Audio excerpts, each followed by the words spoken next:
Bonjour, comment allez-vous? Aujourd'hui, ce matin, j'ai découvert une chaîne qui s'appelle Papillon. Et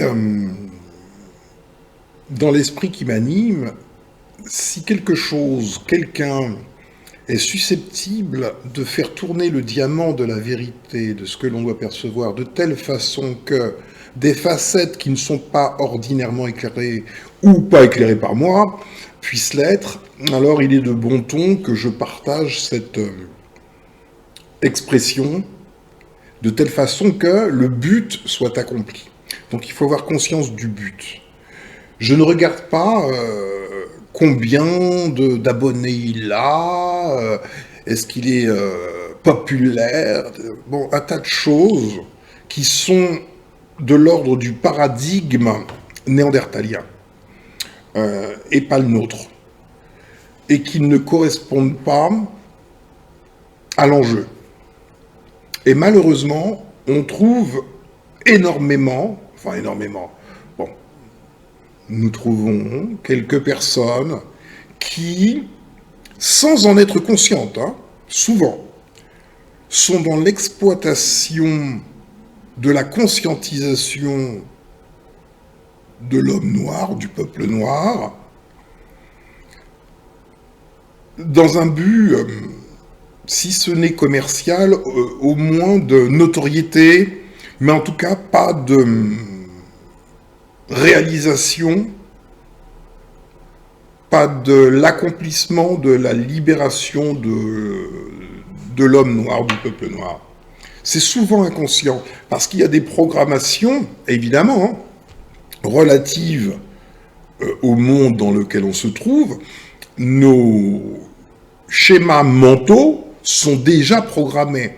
Donc aussi longtemps qu'on n'est pas conscient qu'on est soi-même programmé, et qu'il s'agit d'avoir une analyse introspective et déconstructive, on va se fourvoyer.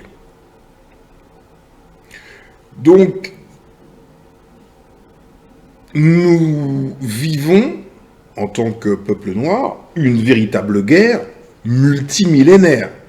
Ne pas en être conscient, c'est être inconscient.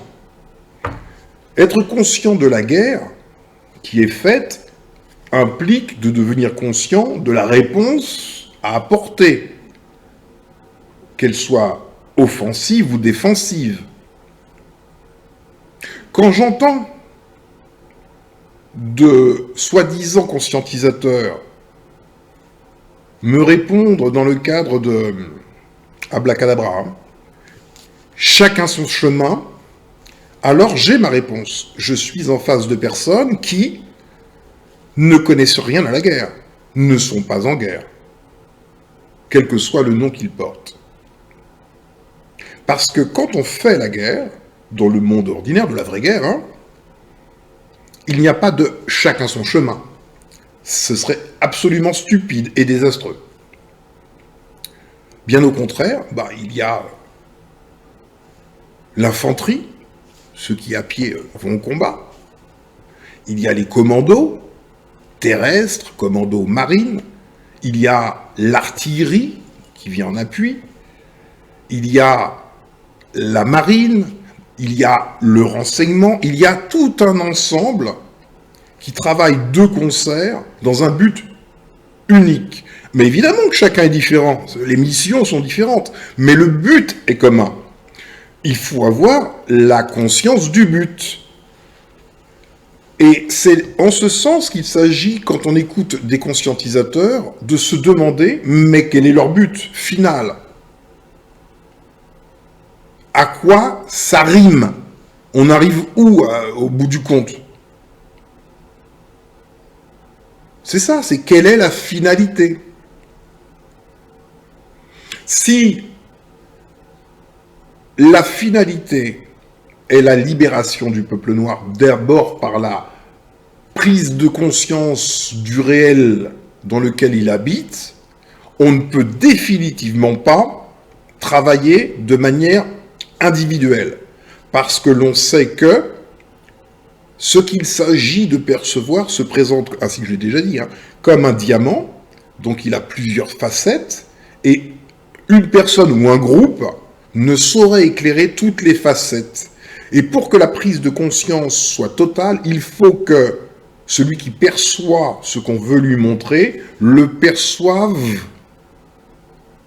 dans toutes ses dimensions. Il faut que le diamant tourne dans tous les sens, et là, waouh, j'ai compris. Si on ne fait pas cela, alors on joue un autre jeu. Et il s'agit de devenir conscient de ce que l'on fait. On ne peut pas être et conscientisateur et inconscient en même temps. Donc il faut que le conscientisateur accède à une sorte d'humilité, lui permettant de comprendre que, nonobstant la qualité de son travail,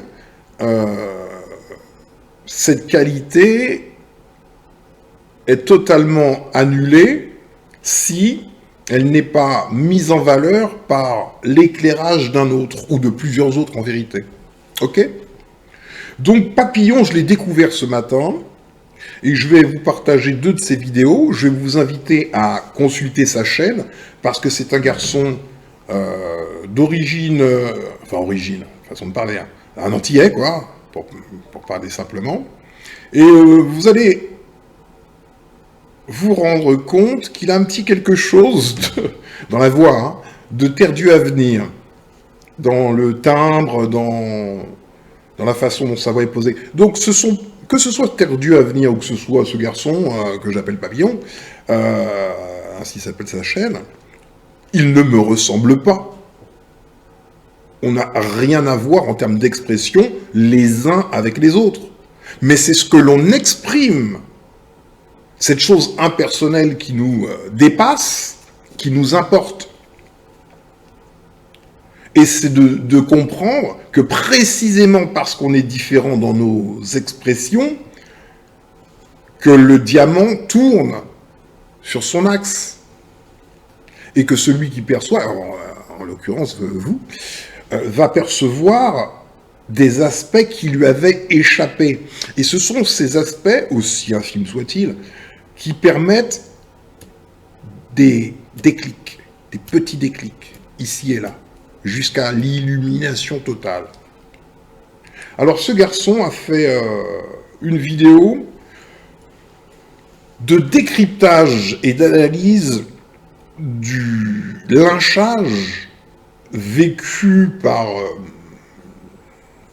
Francky Vincent sur le plateau de TPMP. Donc, j'ai appelé cette vidéo pour TPMP, tribunal public, meurtre public, parce que c'est exactement ce que l'on a vu, vécu.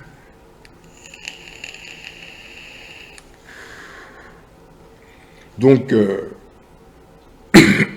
pardon, Francky Vincent s'est retrouvé accusé, finalement, d'apprécier le meilleur humoriste français, hein, celui qui fait rire, voilà, sous prétexte que cet humoriste serait, ce dont lui-même se défend, serait antisémite. Mais déjà, c'est une mauvaise compréhension de l'homme noir, de la part des gens d'en face. Parce que quand on est noir, on sait qu'on ne peut pas être ni raciste, parce qu'on est noir, et c'est pas parce qu'on est noir, non, c'est parce qu'on est l'homo sapiens. C'est ce que je veux dire. Ni raciste, ni antisémite, qui est un concept encore plus compliqué, quoi, et plus irréaliste.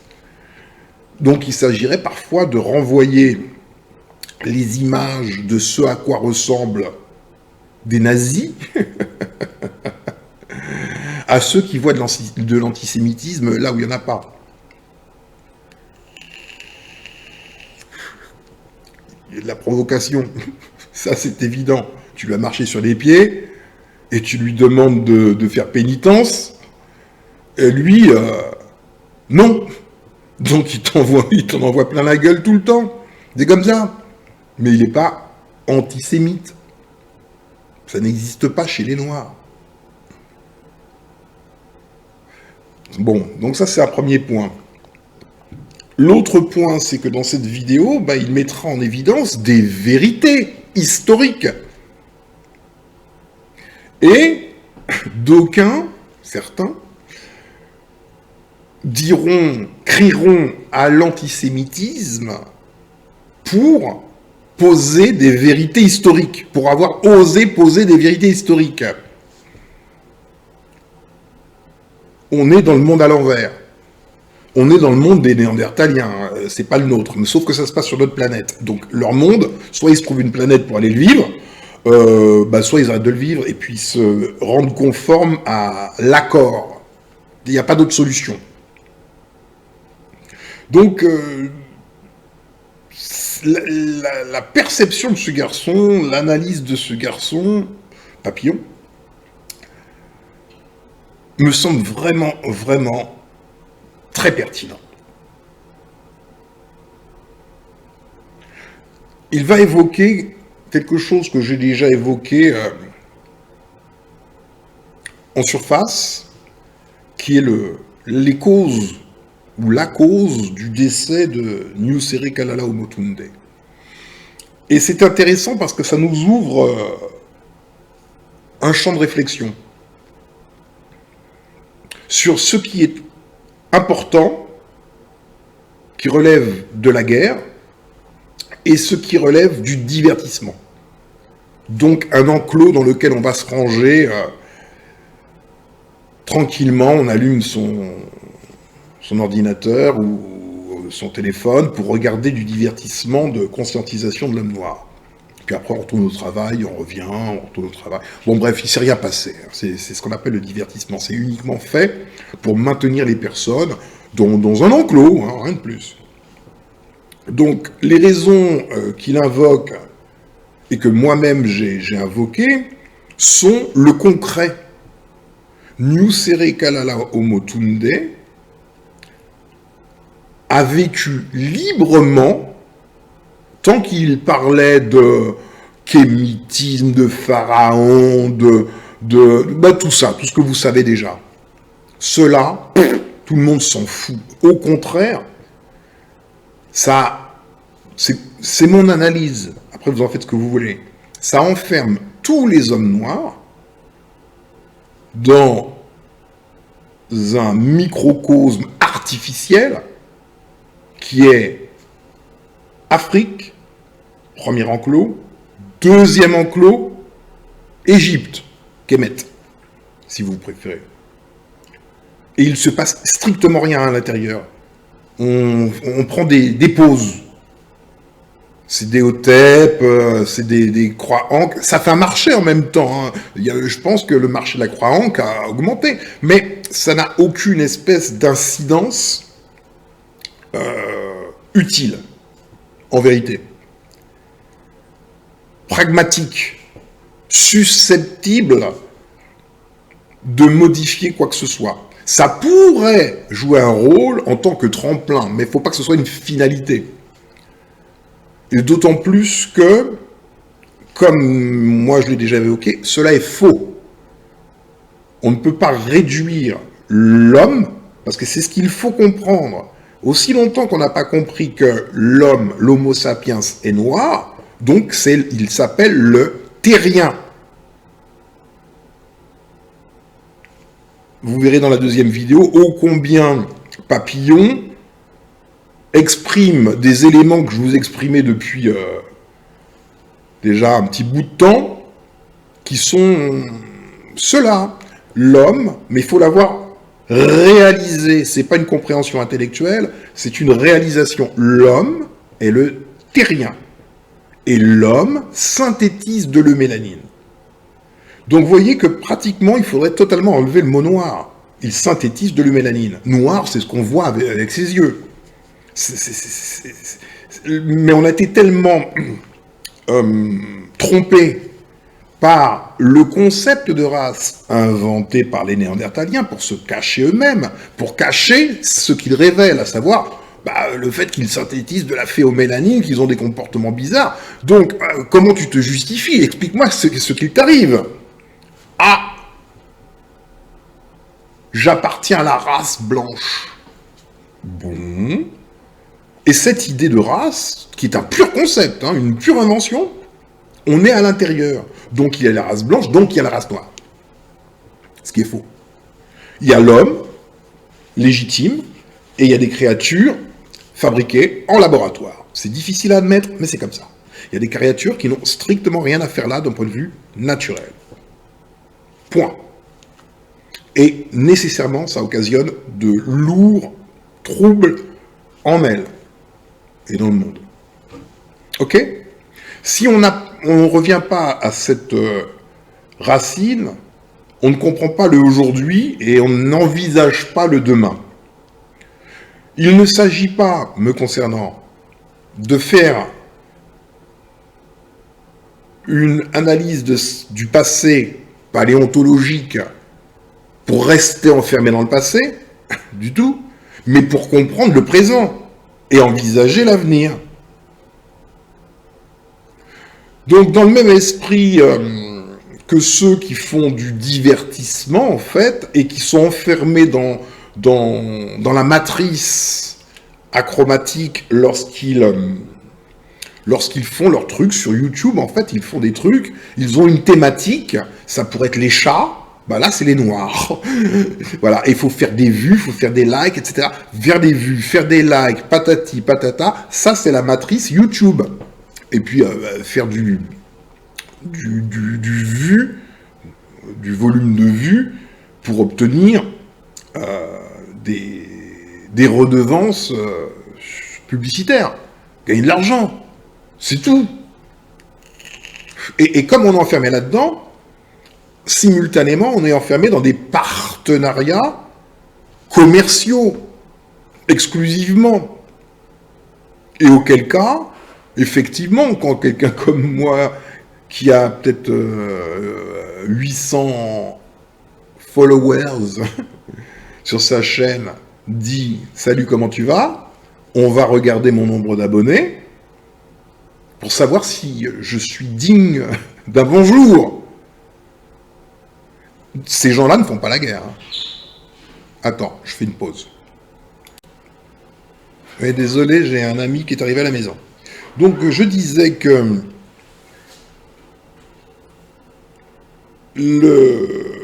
la perception, l'expression des événements historiques du passé peuvent aussi être des enclos s'ils n'ont pas un but final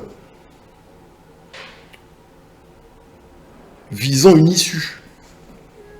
Ça n'a pas de sens.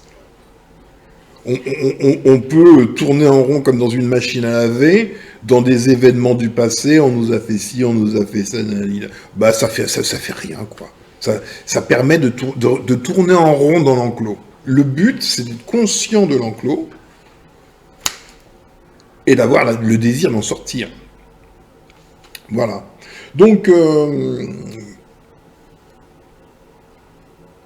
mon approche est en dehors des paradigmes des réseaux sociaux, notamment YouTube, hein, c'est souvent celui dont on parle, mais ça peut être aussi les autres, c'est pareil. Hein.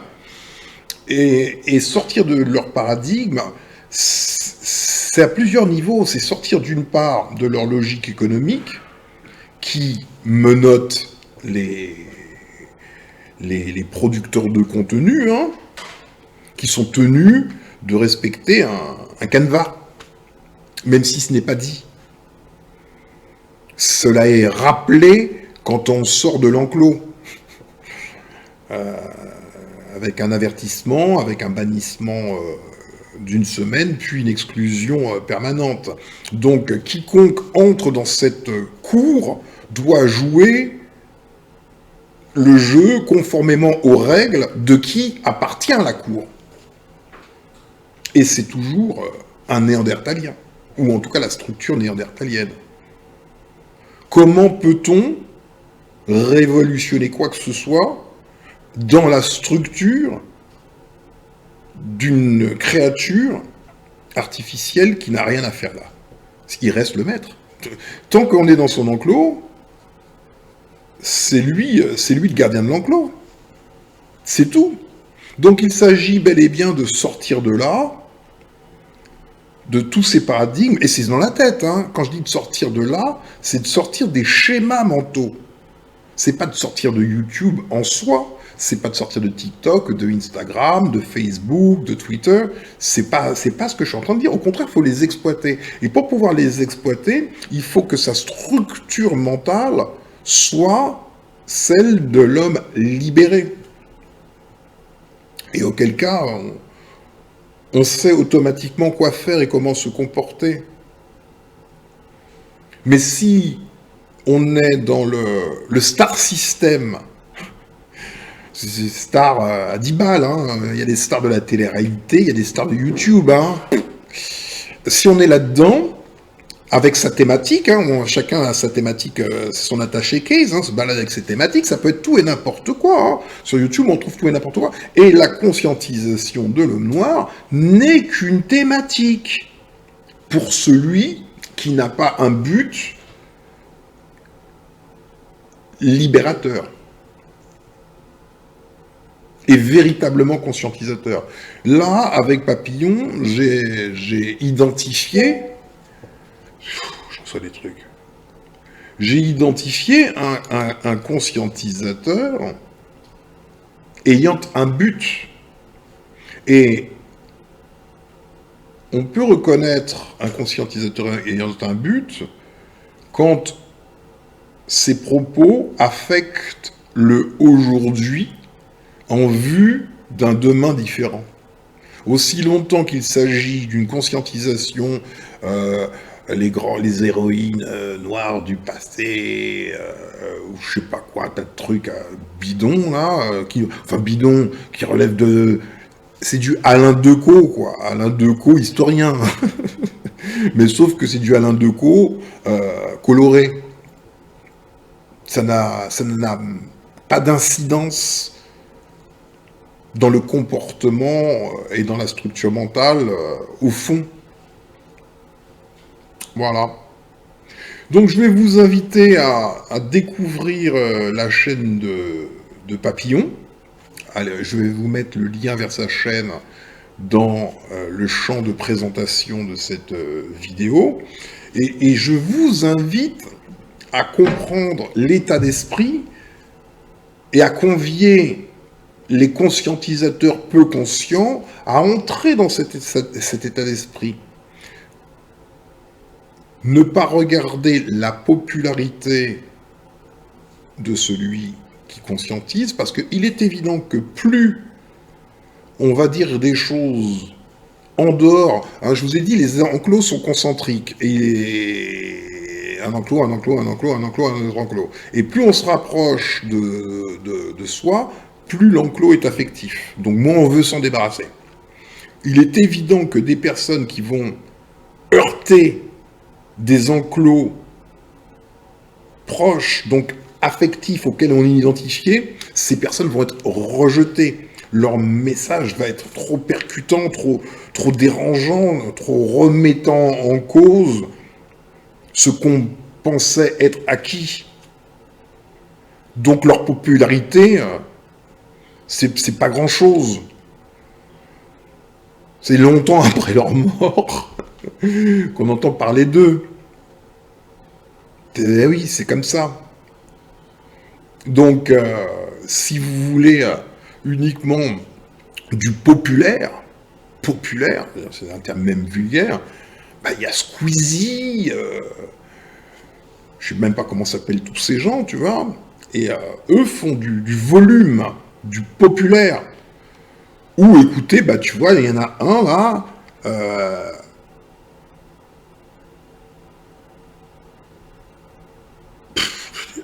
des trucs, on se demande à quoi ça sert. Voici le principe premier et les divinités de l'autel. Savoir vivifier le cas du vivant ou du défunt. De quoi on parle? Alors c'est où ça? Ou des histoires de sexe, quoi, plus ou moins, quoi. Des trucs qui servent à rien, quoi. C'est du remplissage. C'est j'ai une chaîne. faut que je produise du contenu. Donc je balance des trucs, un peu de tout et n'importe quoi. Je vais nulle part en vérité. C'est vraiment dommage, quoi. Donc on perd du temps dans du n'importe quoi. C'est de la distraction, du divertissement. Voilà, je reçois une notification, je lis ça, je dis, mais es-tu conscient de la situation réelle? Tu ne traites pas de cela quand tu es dans un référentiel néandertalien. Il y a d'autres choses à régler avant, quoi, un peu plus grave que de savoir comment tu vivifies le cas d'un vivant ou le cas d'un mort. T'as pas autre chose à faire que de vivifier les cas, surtout des morts. Ah, va te trouver un travail. Ciao. Malheureusement, je suis navré. Ma vidéo sur Francky Vincent a été supprimée. Je ne sais pas quelle est la raison, mais YouTube a supprimé ma vidéo. Donc je l'ai repostée et un peu modifiée. Je pense que la mafia qui est en France et qui domine la France n'a pas trop aimé certaines choses que j'ai pu dire. Donc je préfère le dire en avance. Les noms des bateaux que j'avais mis en fin de vidéo, je vais les supprimer. Mais au moins, je voulais que les gens sachent que ces gens n'étaient pas innocents. Ils ont voulu s'en prendre à Francky Vincent injustement. Et moi, personnellement, je ne peux pas laisser ça sans répondre, même si je suis personne. Mais au moins, je veux que mes compatriotes des Antilles et même de la France se rendent compte que dans leur pays, que dans notre pays, la France, il y a une mafia qui impose leur façon de voir les choses. Pendant ce temps, il y a des choses beaucoup plus importantes que ça, notamment que certains Français souffrent, qu'ils soient des Outre-mer ou même sur la métropole. Donc voilà, je remis ma vidéo. S'il vous plaît, n'hésitez pas à mettre un j'aime si vous regardez ma vidéo, bien entendu si elle vous plaît. Plus il y aura des j'aime, plus ma vidéo sera regardée sur YouTube. D'ailleurs, j'aimerais dire que, et je le répéterai tout le temps à chaque fois que YouTube supprimera une de mes vidéos, j'espère du fond du cœur et j'attends que YouTube soit supplanté par une autre plateforme de vidéos beaucoup plus intéressante et impartiale. Parce que ça commence à bien faire de supprimer des vidéos pour rien en plus. Surtout que moi je fais pas énormément de vues pour le moment en tout cas. Mais je pense que mon analyse sur Francky Vincent, en réalité, j'ai dû toucher dans le mille. Ça, c'est sûr et certain. Ils m'ont sorti des arguments bidons d'histoire de droit d'auteur, alors que j'ai vu qu'il y avait plein d'autres youtubeurs qui avaient pris des extraits de l'émission. Donc moi, j'ai fait pareil. Peut-être que j'en ai pris trop, j'en sais rien. Mais voilà.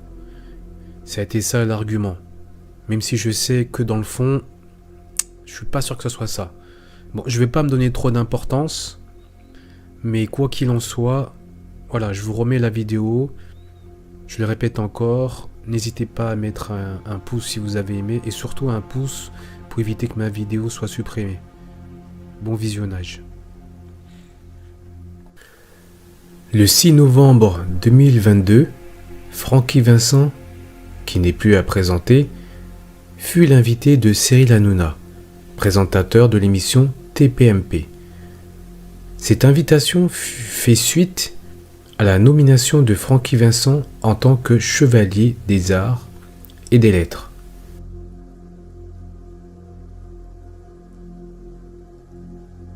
L'émission se déroule comme d'habitude, avec les questions du maître de cérémonie ou du maître tout court, Cyril Hanouna.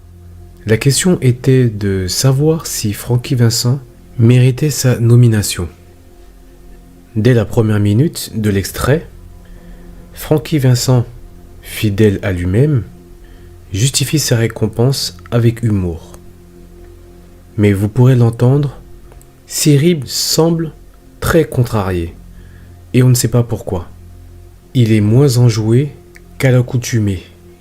Je suis un chanteur sulfureux. Ouais. Donc à partir de là, dès qu'il y a... Vous savez, cette distinction, je la mérite, hein, puisque ça va me permettre de me distinguer. Vous remarquerez le petit rire de Monsieur Vidéogag, moqueur. Et pendant 48 ans, j'ai chanté des chansons coquines à souhait. Oui, à souhait. Vous l'avez entendu? Vous l'avez senti, cet agacement de Cyril Hanouna au moment où il répète « Ouais, à souhait ». Je vais vous la remettre. Écoutez bien. Je suis un chanteur sulfureux. Ouais. Donc à partir de là, dès qu'il y a... Vous savez, cette distinction, je la mérite, hein, puisque ça va me permettre de me distinguer. Parce que ça fait... Pendant 48 ans, j'ai chanté des chansons coquines à souhait. Oui, à souhait. J'ai été un chanteur. Le fait de répéter le « ouais » à souhait démontre un agacement. Il a peut-être envie de lui dire quelque chose. Lui dire quelque chose qui lui démange. Mais Cyril garde son sang-froid. Normal, avec la Oui, famille, faites un tout ça. petit comité, tu seras invité, si c'est pas trop te Ah demander, mais c'est bien quand, c'est évidemment. quand, alors? C'est quand? Cette séquence est magnifique. C'est de l'hypocrisie à l'état pur. Francky Vincent qui propose à Cyril Hanouna de venir à sa future fête. Et Cyril Hanouna qui fait semblant de s'y intéresser. Quelle bande d'hypocrites. Je me trompe peut-être, mais Cyril Hanouna en a rien à faire de sa petite fête. Ben, quand je jouais déjà la médaille. Bah oui, donc vous Ouais. avez été nommé, et voilà, et vous allez inviter des gens. Qu'est-ce que t'en penses, Jean-Marie? Bah écoute, moi je sais ce que c'est que d'être rabaissé au niveau le plus populaire, pour pas dire pire, d'être donc complètement exempt de recevoir une récompense quelconque, c'est-à-dire que je sais que je ne peux briguer aucune récompense. Moi je suis content que tu en aies reçu une, et puis je comprends pas je comprends par obligation le déferlement des gens qui disent bah non, pas lui, quoi. Il a dit Zizi, il n'a pas le droit d'avoir une récompense. Pierre Perret a dit Zizi, je pense qu'il il a déjà été récompensé, non? Alors, Ne sachant pas quoi dire, Cyril Hanouna envoie son premier toutou. Jean-Marie Bigard. Ah, il fait de la peine. Obligé de faire le chroniqueur après avoir été puni par les maîtres de la télévision et de la France pour avoir fréquenté Dieudo l'infréquentable, l'antisémite. vous trouvez que c'est... Oui, non, moi je dis oui, pourquoi pas, parce que d'abord il est extrêmement sympathique, effectivement. Alors, vous avez compris la question? Parce que Oui, c'est- oui, c'est quoi le lynchage. Comprenez-vous le lynchage? Non. Comprenez-vous le Ah, c'est lynchage? pour moi le lynchage? Ah ben ça non. Ah, Évidemment que Alors, non. voilà, bah oui. Mais qui que ce soit lynché, c'est pas possible, quoi qu'il ait fait. Je voudrais juste souligner ce que c'est pas le bon titre. Hein. C'est Francky Vincent, léché, j'aurais préféré. Ah, merci. Ouais, on va voir ce qu'on peut faire. Mais oui, non, mais... Non, mais c'est vrai que ça peut choquer certaines personnes dans l'idée du rayonnement de la France. Ah oui. Cela dit, tu vois, les titres, ils sont rigolos quand même. Alice, ça glisse, tu veux mon zizi, la chatte à la voisine, constipation, et bien constipation aussi. Oui, y a-tu plus Et du tu as fait reconstipation aussi. Y a-tu plus du cul Oui, j'ai quand vu. ta touffe m'étouffe? C'est très joli. Ça, C'est très joli. Effectivement. Donc, si Madame la Apparemment, ministre... vous avez passé des vacances chez Daniel. Si Madame la ministre, parce que ça dépend d'elle, du ministère de la Culture, Ouais. elle a décidé de ça. Comment ça a été décidé, Francky? C'est quelqu'un qui a demandé Je pour... ne sais pas. Je sais qu'en amont, il y avait Babette de Rosière et Jean-Philippe J'aime Carnet. beaucoup Babette. Voilà, ce sont des gens qui ont fait une intervention à ce niveau-là. Il y a un comité. Mais c'est vrai que Oui. j'ai quand même une carrière exceptionnelle, donc on peut pas cracher dessus. Hein. Vous êtes fier? C'est sans doute la partie la moins intéressante de la vidéo. On lui pose des questions inutiles et Francky Vincent qui répond toujours avec le même aplomb, toujours enjoué, toujours avec de l'humour. Mais on sent Hanouna toujours aussi contrarié. On sent que la vraie raison pour laquelle il a été invité arrive.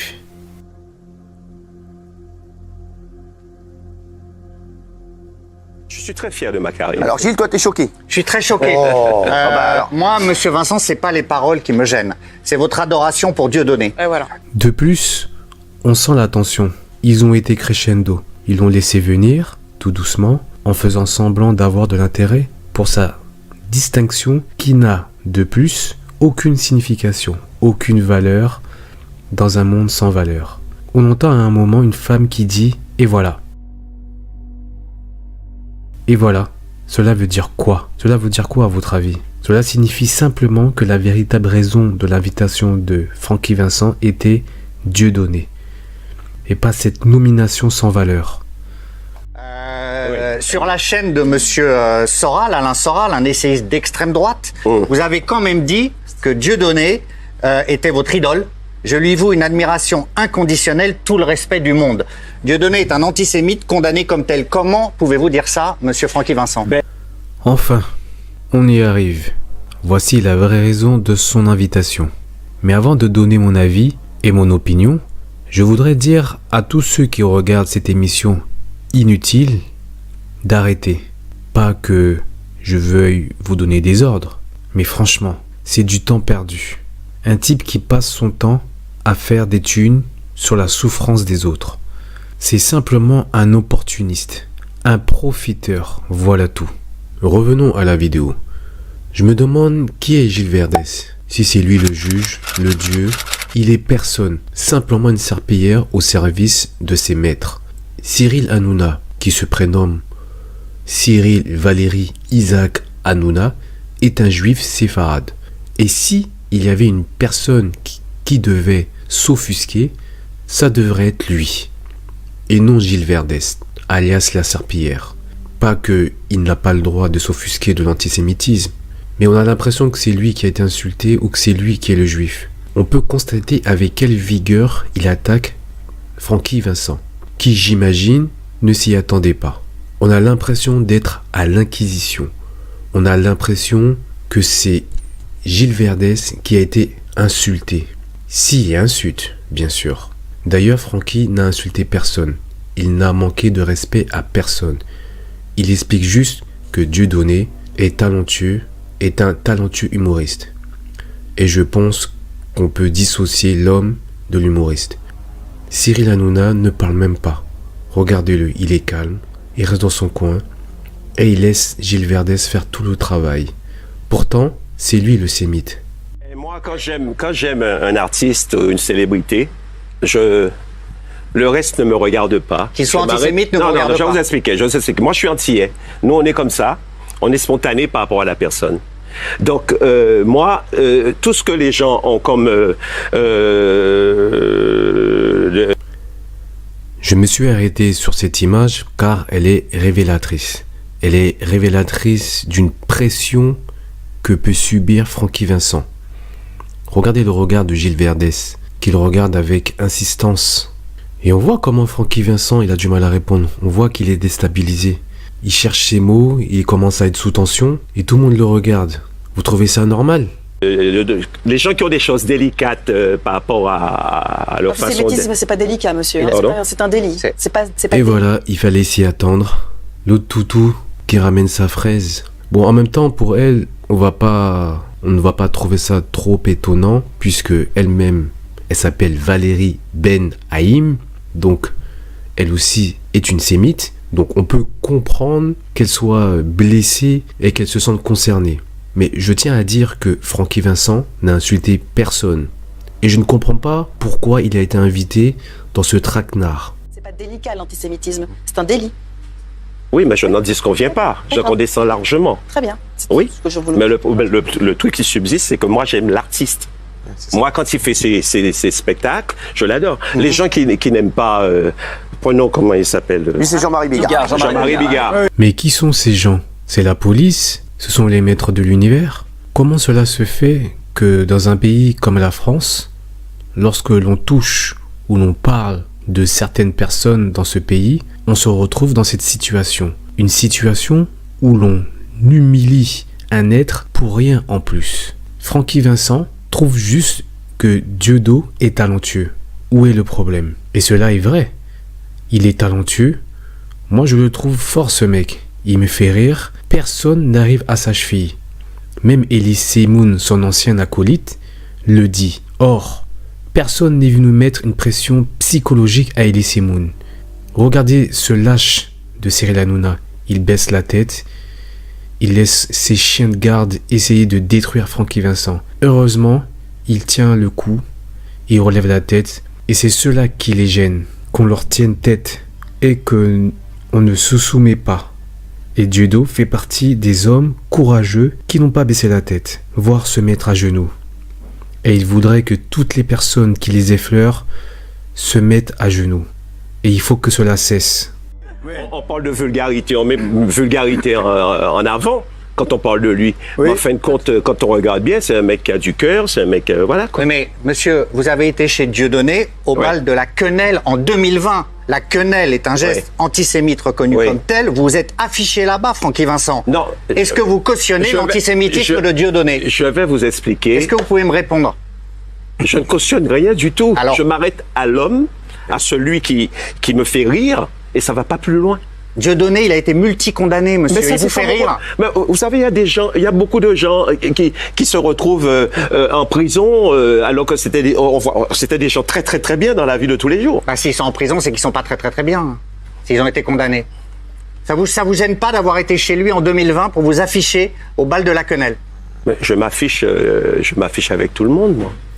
Tout ce que Gilles Verdès essaye de faire, c'est d'obliger Francky Vincent à la repentance, à la soumission, comme lui, ou comme Bigard qui a dû s'agenouiller car il devait faire un spectacle avec Dieudonné. Foutu pour foutu. Voilà comment aurait dû se nommer le spectacle de ce duo, qui au final est devenu un one-man show puisque Dieudonné a fait tout seul son spectacle. Un spectacle que Bigard a dû abandonner car la pression d'une communauté était trop forte sur lui et il a dû s'excuser. Tous les gens qui sont des célébrités, qui sont des artistes, je m'affiche avec tout le monde. Pas de problème. J'ai pas de problème pour m'afficher avec les gens. Avec Dieudonné, ça vous pose pas de problème. Ben moi, ça m'en pose. Moi, parce avec que vous personne, ça me pose aucun problème. Oui, mais c'est ça le problème, monsieur. C'est pour ça que vous n'auriez jamais dû être nommé chevalier des Arts et Lettres. La République française ne peut pas cautionner quelqu'un, monsieur, comme ça. Je suis désolé. Si vous cautionnez l'antisémitisme, monsieur Francky Vincent, excusez-moi, c'est que vous êtes antisémite. C'est vous qui le dites.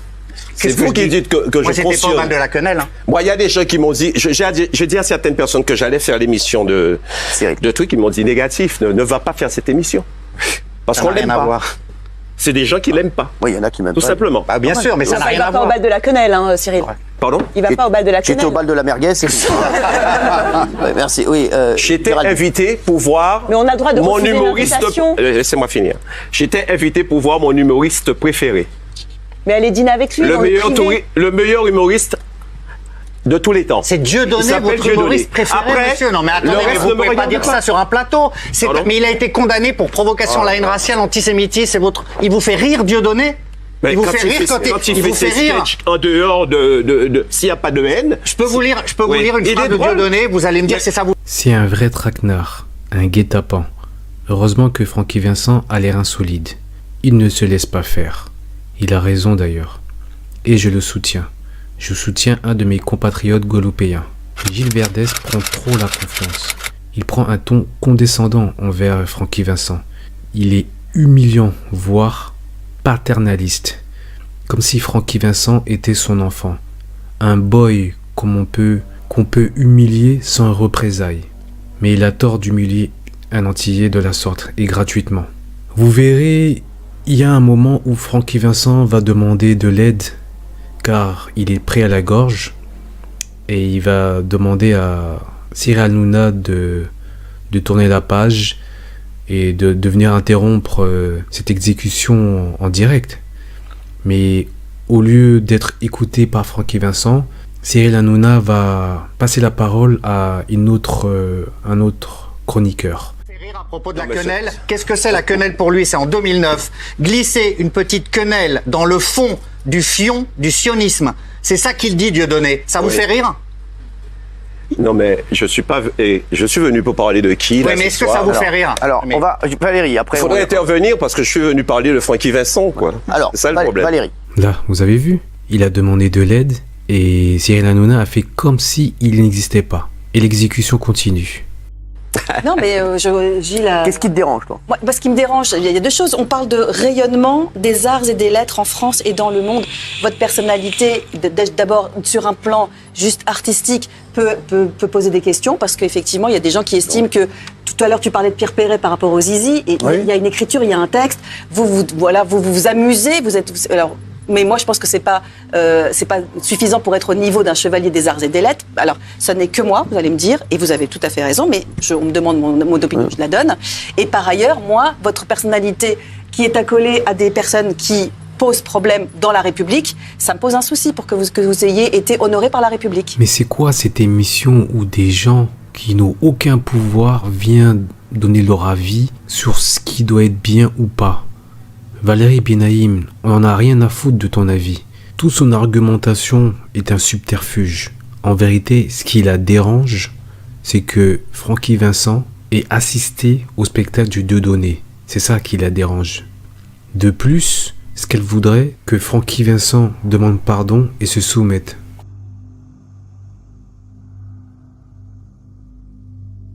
Je vais vous avouer, toute cette affaire nécessite de prendre beaucoup de recul. J'ai été vraiment gêné pour Francky Vincent. J'ai même eu l'impression qu'il a été pris dans une machination montée de toutes pièces du début jusqu'à la fin. C'est-à-dire que même sa récompense fait partie du plan d'exécution. Je dirais même plus que Francky Vincent est un dommage collatéral. Je m'explique. Pourquoi je dis cela? Il y a très peu de temps, notre grand historien Niusuire Kalala Omotunde est mort. De son nom de naissance, Jean-Philippe Corveau. Il est décédé le 13 novembre 2022. Une mort par empoisonnement. Et sa mort est survenue après ça.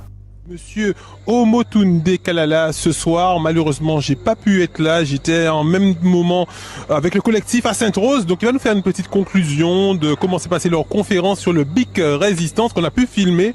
Donc, on va diffuser la vidéo que vous allez pouvoir voir ensuite. Bonsoir, monsieur. Oui, bonsoir. Non, en fait, ce qu'on a simplement essayé, d'expliquer, c'est que la Guadeloupe a un vrai potentiel. Vous voyez? Et ce vrai potentiel, il faut qu'on arrête de faire une chose qui ne doit plus se faire. Quand une richesse provient du sous-sol d'un peuple, le bénéfice tiré de l'exploitation de cette richesse du sous-sol doit être partagé avec la totalité du peuple. Vous savez que l'ANC, c'était le problème. L'ANC disait, des gens viennent de l'étranger, exploitent notre sous-sol, mais on n'a pas de retour. Le peuple n'a pas de retour sur l'exploitation de ces peuples, puisque vous savez que l'exploitation du sous-sol, c'est l'énergie. Et l'énergie, c'est le premier poste financier d'un pays. Et tout ça est renvoyé vers les pays occidentaux, mais le pays d'où vient la richesse n'en tire aucun profit. C'est ce qui nous arrive aujourd'hui en Guadeloupe. C'est-à-dire la Guadeloupe n'a pas un problème d'argent. La Guadeloupe a un problème de vol. On vole l'argent de notre pays. C'est-à-dire qu'on a une usine qui fait des millions de dollars, mais quand il faut séparer les bénéfices, on a zéro. Et ça, c'est pas possible. Donc nous l'avons dit très clairement aux autorités.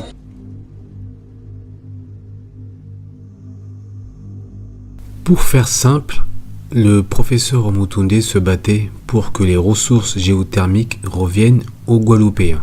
La vidéo que je cherchais expliquait que la France voulait vendre ses ressources à des Américains d'origine israélienne. Voilà de quoi parlait la vidéo que je voulais vous montrer de base. Évidemment, Omotunde qui était contre la vente des ressources aux Américains d'origine israélienne, a bien évidemment quelque temps après fut tué par empoisonnement. Faut dire que Kalala était déterminé à ce que la géothermie guadeloupéenne revienne aux Guadeloupéens, ce qui est normal. Mais le nègre antillais défie l'élite française esclavagiste. La mort de Kalala Omotunde a bien entendu profondément marqué la communauté kémite, qui ne l'a pas digéré. L'élite française a considéré l'attitude du Guadeloupéen comme un affront. Finalement, pour punir la communauté antillaise, rebelles, ils ont décidé de faire un exemple en prenant un symbole de la communauté antillaise, Francky Vincent. C'est forcément cela car du jour au lendemain, ils ont décidé de donner cette récompense à Francky Vincent. Pas qu'il ne la méritait pas, mais sincèrement, moi personnellement, je ne l'aurais pas donné. C'est un grand chanteur. En tant qu'antillais, pour ceux qui le connaissent, il a fait d'autres chansons très peu connues en France. Des très bonnes chansons, bien écrites, pas les musiques ridicules qu'il vend en France, où il s'est fait un business avec ça, même si cette image d'antillais attiré par le sexe nous a collé une vieille image. Mais malgré tout, je soutiens mon compatriote Francky Vincent. Pour revenir à la vidéo, s'ils avaient une récompense à lui donner, ils auraient pu lui donner bien avant. Pourquoi avoir attendu maintenant? Voilà. Ce qui est bizarre, c'est que tout ça est arrivé bizarrement juste après la mort de Kalala. Vous allez me dire qu'il n'y a aucun rapport, et pourtant si. Comme je l'expliquais, Kalala Omotunde avait décidé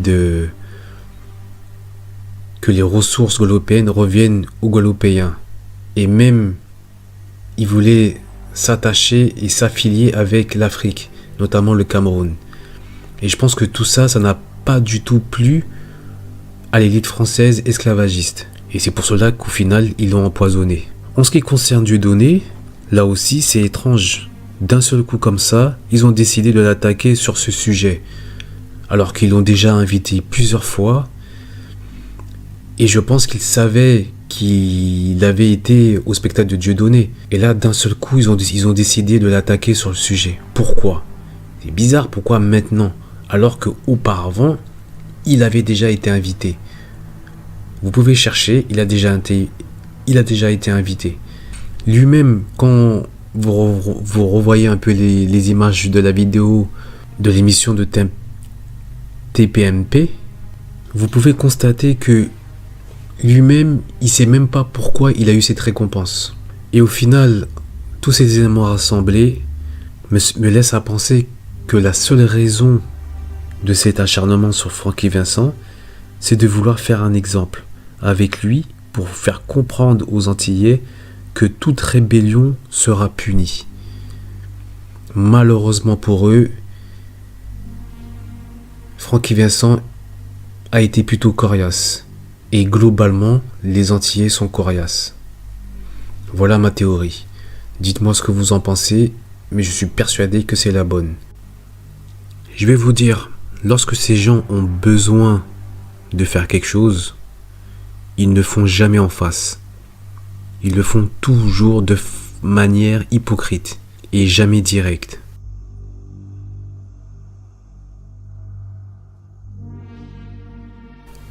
Au final, vous demandez à Francky Vincent la repentance, mais c'est vous qui devriez vous excuser pour la participation des Juifs dans l'esclavage, car les bateaux qui transportaient les Africains, les Noirs, pour les emmener en Amérique et même parfois en Europe, sont des bateaux juifs. Et j'ai les noms que je mettrai à la fin de la vidéo pour que tout le monde sache, parce que vous faites les victimes, mais vous n'êtes pas des saints. Des Juifs qui ont fait fortune sous la souffrance des Noirs. Comment osez-vous le faire venir? Je soutiens Francky Vincent et toute la communauté noire devrait le soutenir aussi. Comme le Ye, Kanye West et K. Irving, le basketteur. Intimidés par ces gens, il est temps que cela change. Ils pensent que tout l'aurait dû. Venir intimider les Noirs de la sorte impunément. On n'a pas peur de vous, ne vous inquiétez pas. Et maintenant, qui est-ce qui faisait ce trafic?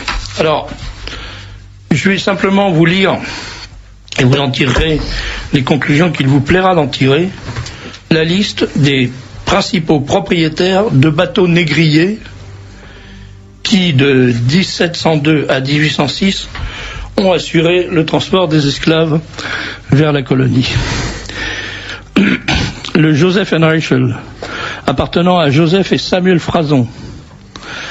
Le Mary and Abigail, appartenant à Abraham de Luciana et Justus Bosch.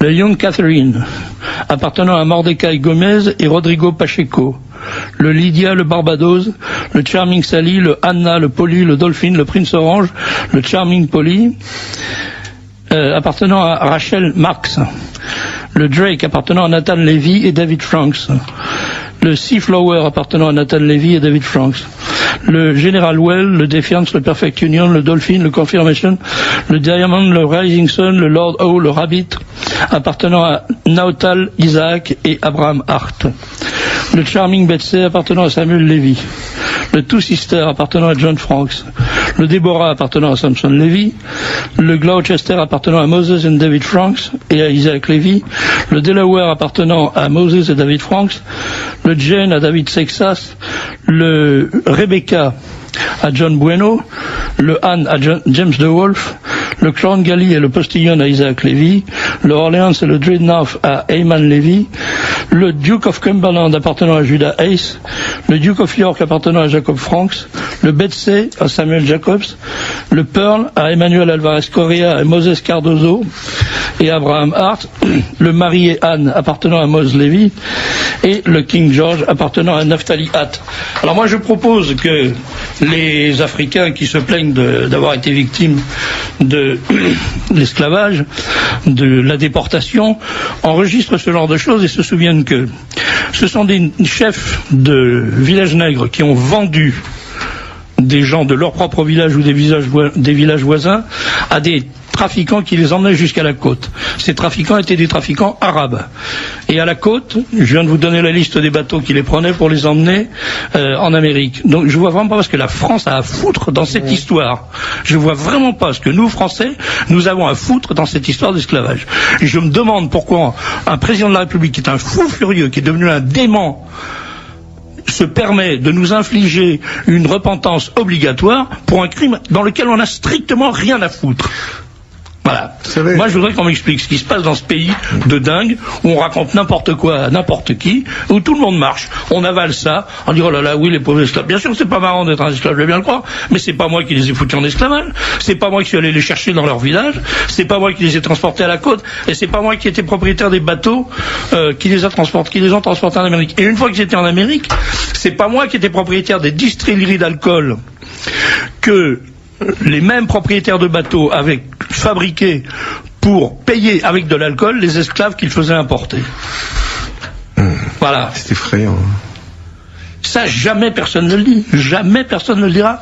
Et vous le trouvez dans le livre journal si vous êtes... Vous savez ce que le tsar avait dit à Napoléon après l'entrevue après Austerlitz? Il avait dit c'est des marchands de chair humaine. Napoléon avait dit Majesté, promettez-moi que vous ne ferez plus la guerre. Il avait dit c'est les Anglais, c'est des marchands de chair humaine. Ouais. Les roast beef, hein, ça dit bien leur nom quand même. Hein. Voilà un petit peu d'histoire révisée. Quelque chose, un commentaire, une réflexion? Je crois que M. Chirac, il fait que imiter d'autres qui ont inventé le système de faire repentance sur la poitrine des autres. Faites allusion à qui, Vermeulen, Vigny? Je ne veux pas être plus précis. Pas plus précis. Je ne veux pas se fâcher avec la hiérarchie. Voilà.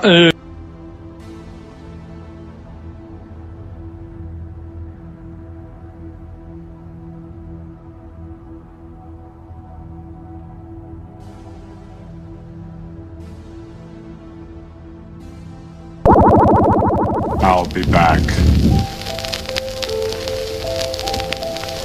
I'll be back. I'll be back.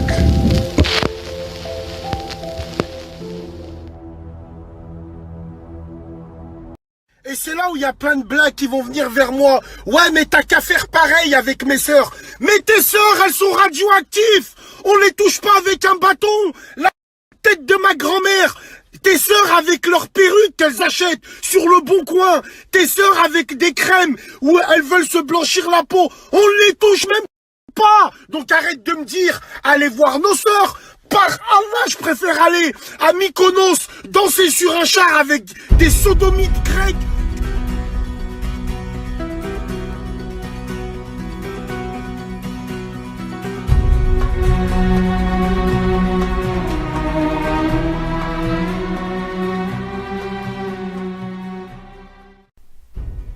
Salut les amis, c'est Papillon. Vous le connaissez tous, c'est Bassem Braiki. Connu pour ses éclats racistes et notamment un racisme orienté vers les Noirs. Bassem Braiki est simplement le reflet d'un racisme maghrébin, caché et non dit jusque-là.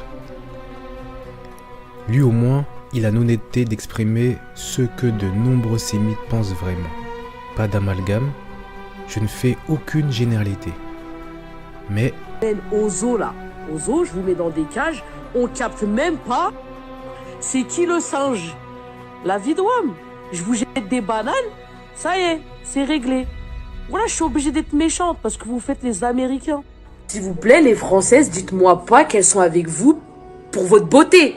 Parce que non, c'est pas vrai. Elles sont là pour l'argent et parce que la légende dit vous avez des gros... Et comme c'est des cochonnes, elles aiment bien se manger des putes. Hein, comme les Baalbir, je dis les Françaises, les Albir aussi, c'est devenu des putes. Et ben elles aiment bien se manger des gros... Voilà, c'est tout. Parce qu'elles ont avec les négros, que vous avez pris la confiance, vous croyez que vous êtes des beaux gosses. Oula, ouais, arrêtez de croire que vous êtes des Américains, vous puez la merde. L'adem, c'est juste parce que vous avez de la sape et vous mangez que du riz, donc c'est pour ça que vous pouvez vous payer des... C'est pour ça que vous pouvez vous payer des vêtements de luxe. Voilà, là c'est normal en mangeant que du riz et des pâtes toute l'année, on peut se permettre de se payer des sapes de ouf, hein, parce que le riz... Avec cette deuxième vidéo, il est difficile d'affirmer que les vidéos de Bassem Braiki soient des accidents. Il est aussi difficile de dire que ces actes racistes soient des cas isolés. De plus, ces actes répugnants ne se cantonnent pas qu'à de simples vidéos. Il va jusqu'à parfois des drames irréversibles. Il ne faut pas se voiler la face et reconnaître que le peuple afro est incompatible avec certaines populations de cette terre. N'ayons pas peur des mots. J'entends certains déjà venir me répondre que j'exagère, mais celui qui me répond ceci n'a apparemment pas pris le temps de prendre du recul sur la situation. On a tous un pote maghrébin ou arabe dans notre entourage, avec lequel on est très proche. Mais comme je le dis assez souvent, un cas isolé n'est pas un cas général. On a tous un proche ayant eu une relation avec une maghrébine. Une relation problématique comme très souvent. Si ce n'est pas la religion, c'est le fait que vous soyez d'un épiderme différent, voire un peu foncé, bien évidemment. Voilà les raisons. Aussi débile que cela peut paraître, mais les raisons sont là. Les faits sont là. Évidemment qu'il y a d'autres raisons moyenâgeuses, mais nous allons y venir un peu plus tard. Avec cette vidéo, je m'attends à être taxé de raciste, car dès lors qu'on s'en prend à eux et qu'on met en évidence leurs défaillances, leur réflexe premier est de se défendre en inversant la situation. La vidéo a à peine commencé que j'ai déjà mis 2 individus insultant les afros. Bien entendu des maghrébins, 2 vidéos et une image d'une mère et de son fils, avec le fils qui est décédé parce qu'il aurait eu une relation avec une maghrébine ou une arabe. Dire que ces gens sont des sauvages n'est pas de trop. En même temps, lorsque tu descends du Néandertal, cela n'est pas étonnant. Le Néandertal étant une bête sauvage dénuée de paroles, vivant dans une grotte avec une attitude primitive. Ce début de vidéo est édifiant. 2 vidéos, une image qui est raciste. Moi, qui met en exergue l'agissement de ces gens ou ces gens à l'esprit étriqué. Répondez à cette question. Bassem nomme certains noirs sac à main. Dites-moi après que ce sont les noirs qui sont racistes. J'ai une simple question. Peut-on être ami avec des individus ou une communauté qui méprise une autre communauté de la sorte? Une question pour tous les afros et surtout pour les noirs arabes, les musulmans noirs, les suiveurs. et les sacs à main bien entendu. Car si l'idiot de Bassem Braiki dit qu'il a des sacs à main et des vrais Renois, c'est qu'il est la voix de la raison, la voix de la sagesse. Dans toute cette bêtise ambiante, il y a des gens de sa communauté qui lui donnent du crédit, alors que ce type passe son temps à bafouer leur religion, cracher sur les hommes et surtout les femmes de sa communauté. D'ailleurs, lui-même les prend pour des prostituées. Vive le respect. Il a même été jusqu'à brûler son passeport et ce gars continue à avoir de la crédibilité aux yeux de certains. Ce qui signifie qu'en réalité, il y a des gens qui ne cherchent même pas à comprendre car ils sont simplement contents d'entendre ce que eux aussi pensent. Voilà tout.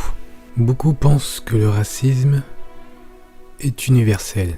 Lorsque j'emploie le mot universel, je veux dire tout le monde, même les afros. En fait, ce que je veux dire en gros, c'est que pour certaines personnes, le racisme est aussi une affaire de noirs.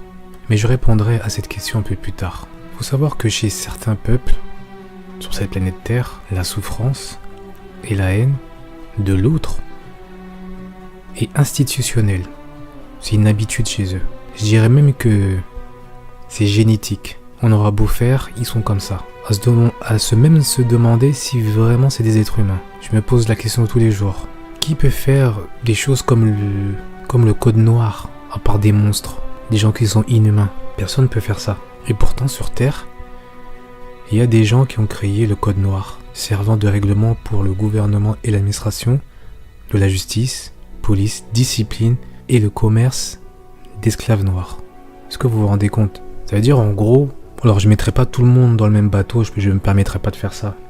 Mais en gros, on est entouré de personnes descendants de ceux qui nous ont fait ça en fait, tout simplement. Ils sont mis en esclavage, violés et tout le tralala. Mais tout ça, c'est habituel chez eux. C'est pour ça que je me dis, est-ce que ces gens-là sont vraiment des êtres humains? Il faut se poser la question. Il faut se la poser au jour d'aujourd'hui, sous l'ère du Verseau. Parce que des vérités vont tomber, vous inquiétez pas. Pour cet exemple, je vais un peu m'écarter du sujet. Les descendants de Caucasiens, que cela soit les Occidentaux ou les Sémites, tous deux sont des Caucasiens venant de la même souche de sauvages, d'hommes bêtes, de monstres. Mais lorsque je dis ceci, n'allez pas croire que c'est une tentative d'insulte. Mais en réalité, les seuls humanoïdes, les seuls terriens de cette terre sont les Noirs.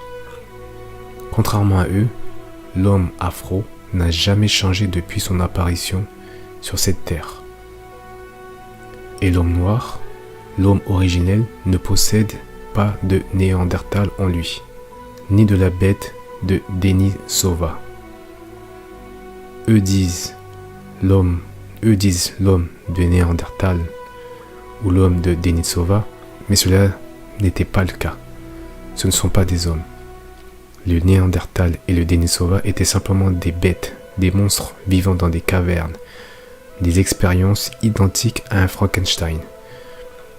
Après avoir mis la terre à feu et à sang, une fois après avoir réussi à s'emparer de cette magnifique terre en détruisant tous les animaux, nature, enfin la faune et la flore, ces gens se font passer pour des sauveurs, des anges descendus du ciel. Vous le voyez dans leurs films de propagande, où ils se font passer pour des sauveurs de l'humanité, alors que cela est totalement faux. Aujourd'hui, ce sont des super-héros sauveurs de l'humanité, avec des films comme les Marvel, tous ces comics, avec une grande majorité d'Européens, de Blancs, étant des héros, des sauveurs. Vraiment, ces gens sont très très étranges. Pour finir avec les comics, je terminerai avec Captain America, une représentation de l'Amérique blanche, un blond aux yeux bleus. Et ce n'est pas anodin d'avoir pris un blond aux yeux bleus. Je m'expliquerai sur ce sujet dans une autre vidéo. Captain America est une insulte pour les Amérindiens qui vivaient en toute quiétude avec la nature. Ces envahisseurs européens détruisent un peuple, le génocide, et après tout cela créent Captain America. Quand je vous dis que ces gens sont étranges, ce n'est pas une blague. L'exemple typique du criminel qui tue, extermine, puis ensuite usurpe une identité, celui de sauveur de l'humanité. Sincèrement, ce cas est presque psychiatrique.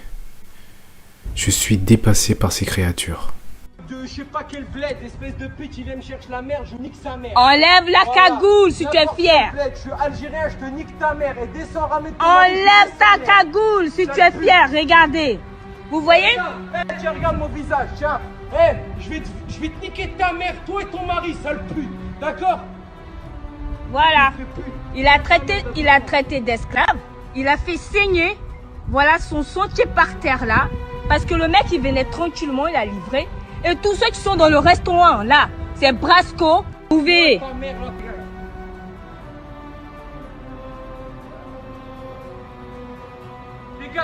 Dégage, espèce de négresse, espèce de sale noir, personne te touche même avec un bâton, espèce de salope. Wallah, même avec un doigt de pied, je te touche pas. Grosse chienne, tu pues la pisse, tu pues la merde. Pendant 800 ans, on vous a vendu comme du bétail. Bande de putes, de merde. Niquez vos mères. Est-ce que vous l'entendez? Est-ce que vous l'entendez? Comme du bétail, comme du maïs, bande de bâtards. Nique ta mère. Film. Propriétaire, rigole.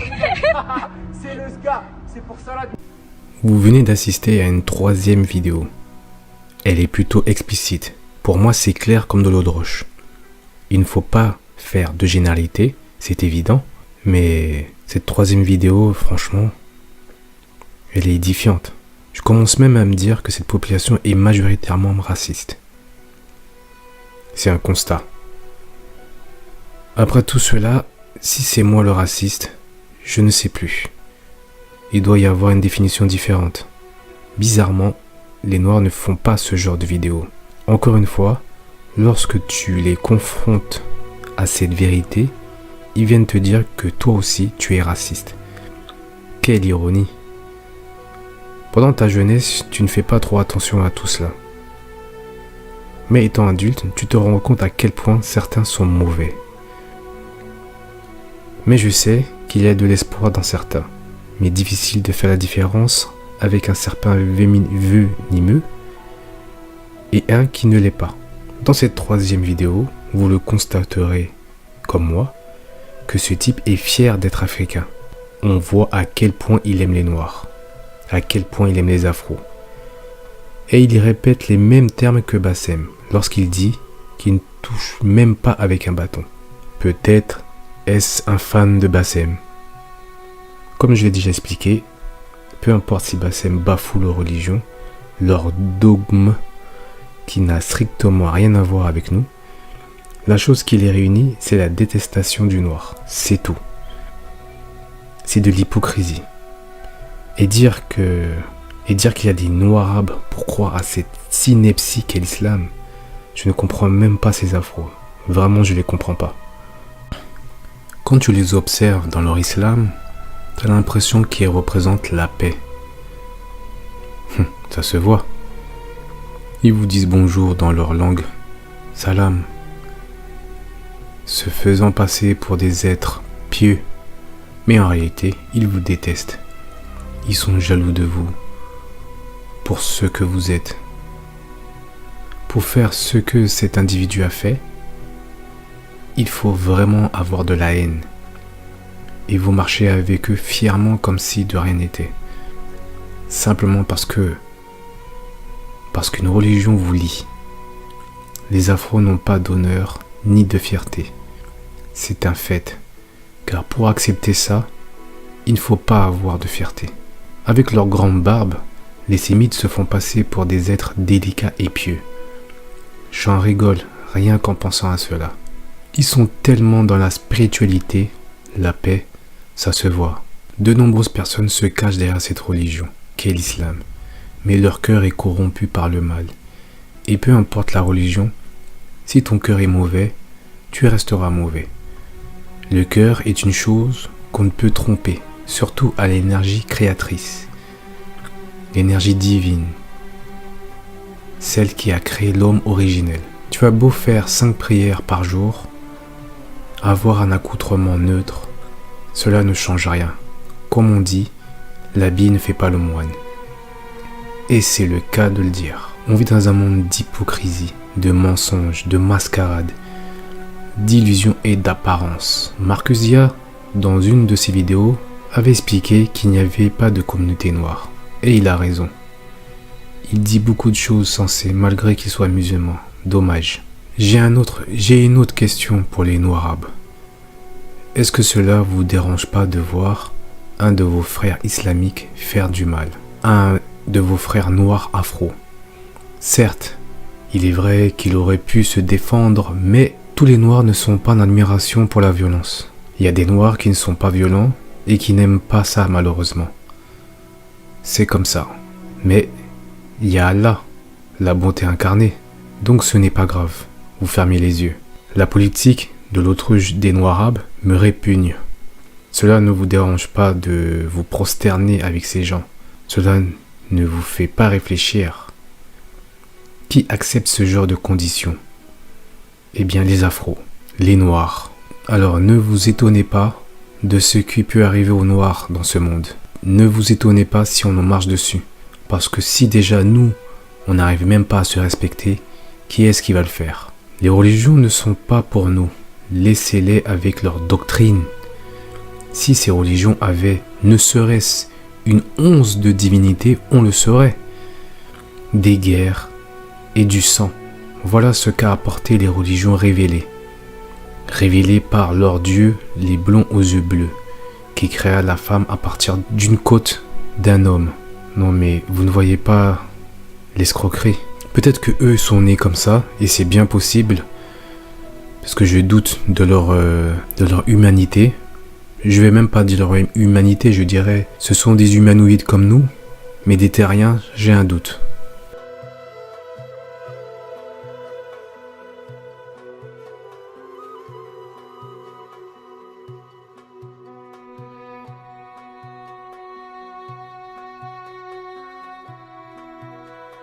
La religion musulmane est une religion contraignante, et j'ai pu l'observer. Dans un environnement musulman, il est possible de vivre cette croyance pour ceux qui s'y intéressent. Mais lorsque tu vis en Europe, par exemple, cela est plus difficile. Pourquoi? Lorsque tu vis en France, par exemple, où les mœurs et les coutumes sont en totale contradiction avec le pays, cela est plus difficile. En France, tu vas avoir des plages de naturistes, des femmes en topless, sans parler des habits qui sont de plus en plus courts, voire moulants, quelquefois transparents, avec des femmes plutôt libres de faire ce qu'elles veulent, coucher avec qui elles veulent, s'habiller comme elles veulent. Je peux comprendre la frustration que cela peut engendrer. Alors que dans le fond intérieur de certains, musulmans je dis bien, ils voudraient autre chose, pouvoir vivre comme les occidentaux, jouir de cette vie. Pendant ce temps, ils observent des afros, ceux qui considèrent comme leurs esclaves profiter de la vie alors que pour eux, cela semble plus compliqué. Sortir avec différentes femmes, peu importe leur horizon, c'est dur. Et c'est dur de voir que ce soit les noirs qui peuvent le faire. Tu peux te vêtir comme tu le veux, mais je sais que dans leur fond intérieur, ils aimeraient vivre autre chose que leurs coutumes moyenâgeuses. Quelle tristesse. En ce qui concerne l'Afrique subsaharienne, cela est exactement la même chose. Les afros de tradition sont des personnes aimant la fête, la joie, danser et rire, la musique, en totale contradiction avec cette doctrine. Je le dis, nous sommes en opposition avec cet islam, culturellement. D'ailleurs, un mot qui ne veut strictement rien dire dans les langues ancestrales africaines. Même le symbole de l'islam, comme en Arabie Saoudite avec les Saoudiens, les Qataris et j'en passe, laisse l'islam pour le bas peuple, pendant qu'eux jouissent de la vie, des femmes, des voitures, etc. Je ne m'attarderai pas là-dessus car la vidéo deviendrait trop longue. Mais on peut déjà nommer le Porti Porta. Cela fait polémique sur la toile. Bref, que de l'hypocrisie, ni plus ni moins.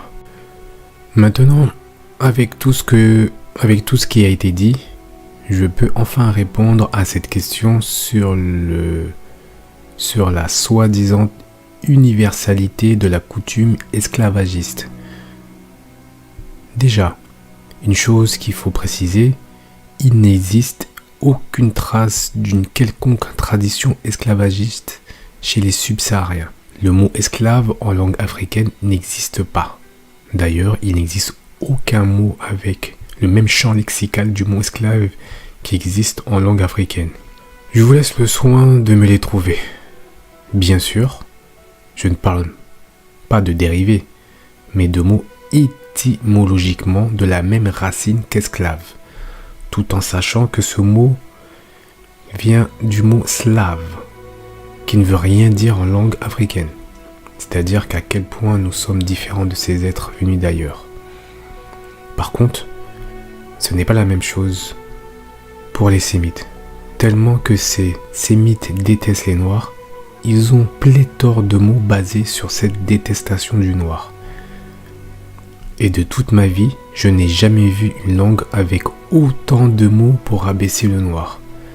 En fait, le vocabulaire arabe est riche pour désigner les esclaves. Est-ce que vous vous rendez compte, une langue qui est riche pour désigner des esclaves? À ce moment, tu comprends où tu mets les pieds et qui tu as affaire. Je donne quelques exemples. Abd, Abid, Rig, Rakig, Jarwika, Jawari.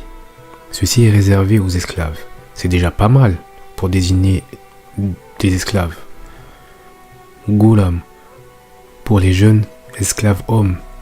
Il possède même des mots pour désigner la catégorie des esclaves. Mais qui sont ces gens? Je vous avoue, je découvre comme vous. Il y a encore d'autres mots comme Sanj et Aswad qui signifient noir et par déclinaison est traduit par noir. C'est extraordinaire. Et dans leur langue de dégénérés, le mot noir et esclave sont des synonymes, donc faut pas être étonné. Qu'en pensez-vous les noirs musulmans? Dites-moi ce que vous en pensez de tout ça, vous qui êtes des musulmans.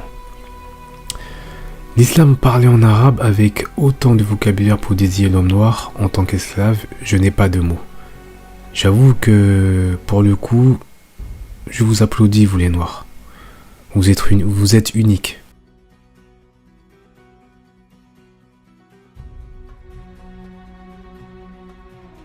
Mais ce qui est le plus ironique dans cette histoire de racisme est que lorsque les Arabes sont victimes de racisme de la part des Occidentaux, on a l'impression que le monde leur tombe sur la tête.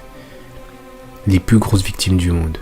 Mais eux peuvent sans complexe insulter les Noirs, mais comme ils sont en France et que les Afro subissent parfois les mêmes racismes, alors ils s'allient à nous.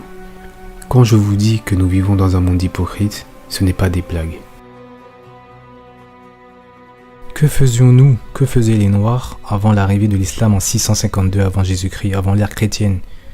Que faisions-nous? Qu'est-ce que les Noirs faisaient? On était dans le néant? Nous étions dans les arbres de liane en liane? On a attendu qu'ils arrivent pour avoir des connaissances spirituelles? Même quand le grand Mansa Moussa a fait son pèlerinage à la Mecque, pourtant un homme très prestigieux, il a été très très mal reçu à la Mecque, malgré tout. Vous vous rendez compte? Vous croyez quoi? Vous croyez que si véritablement la divinité Allah avait un choix à faire, il aurait attendu jusqu'en 652 pour transmettre ses enseignements, alors que les premiers hommes sur terre sont les Noirs? Vous croyez vraiment qu'une divinité aurait attendu? À qui transmettons en général? Au premier fils. C'est à lui qu'on transmet. Et nous savons tous que les premiers hommes sur terre, ce sont les Noirs. Et ça, peut-être que ça pose un problème. Mais si ça pose un problème que nous ayons les terres les plus fertiles et les plus riches et que nous sommes arrivés en premier sur terre, si ça pose un problème, allez poser la question à la toute-puissance qui a créé la terre et l'univers, au lieu de vous acharner comme des démons que vous êtes. Mais vous remarquerez juste le fait d'avoir mis en lumière les agissements de ces gens, ils se défendront en retournant la situation, en me traitant de raciste. Car bien évidemment, ce sont les afros qui insultent les gens de sac à main, d'esclaves et de négros sur internet. Ils nous insultent et ils pensent qu'ils sont supérieurs à nous. Ils vivent au Moyen-Âge, ils ont jamais évolué. Et je dis supérieur, on se demande vraiment supérieur à qui et à quoi. Alors que la France vous a départementalisé comme beaucoup d'autres pays, notamment l'Algérie, les DZ. Si je comprends bien, il faut vous violer, tuer et dominer exactement comme les Européens pour avoir du respect. Drôle de façon de réfléchir. C'est eux qui vous font du mal, mais vous en prenez à ceux qui vous ont rien fait. Waouh, c'est extraordinaire ces gens. Et c'est les noirs qu'on traite de maudits. Moi j'ai ma petite question sur les gens qui sont maudits sur cette planète. Il n'y a que les noirs pour faire ça, ça ne marche pas.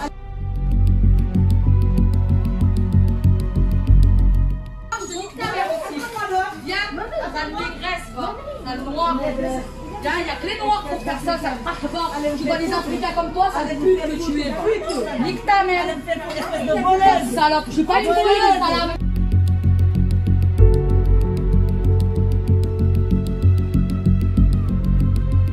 Je ne suis pas raciste du tout, je suis de conviction musulmane, je suis africaine comme elle, mais le problème c'est qu'il faut qu'ils arrêtent de se cacher derrière leur pseudo-racisme, alors que c'est eux qui attaquent les gens. C'est elle qui m'a traité de maghrébine, prostituée et voleuse, alors que je n'étais pas en train de voler, j'étais gentiment en train de faire mes courses, mais j'avais juste du mal à scanner mes articles. Le sac. Allez.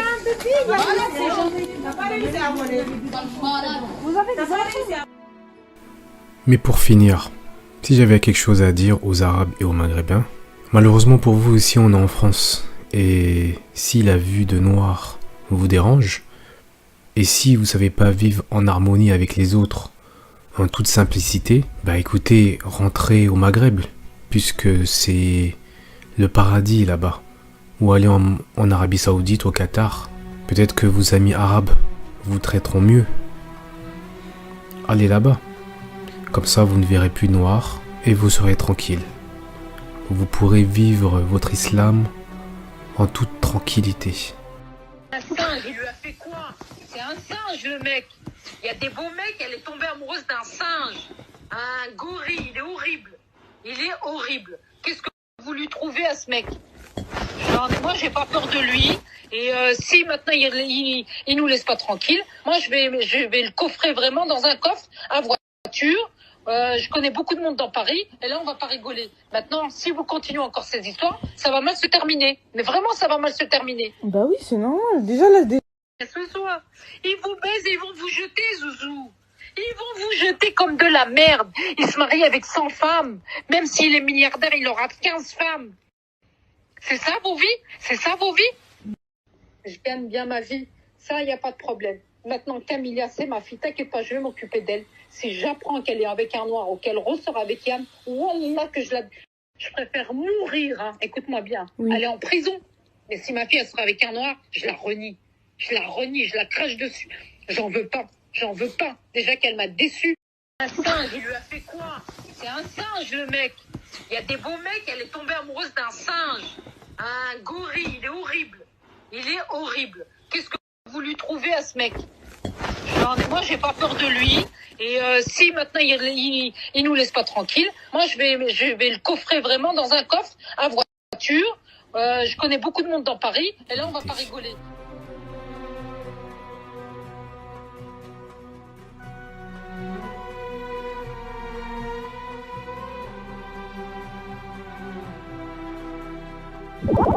I'll be back.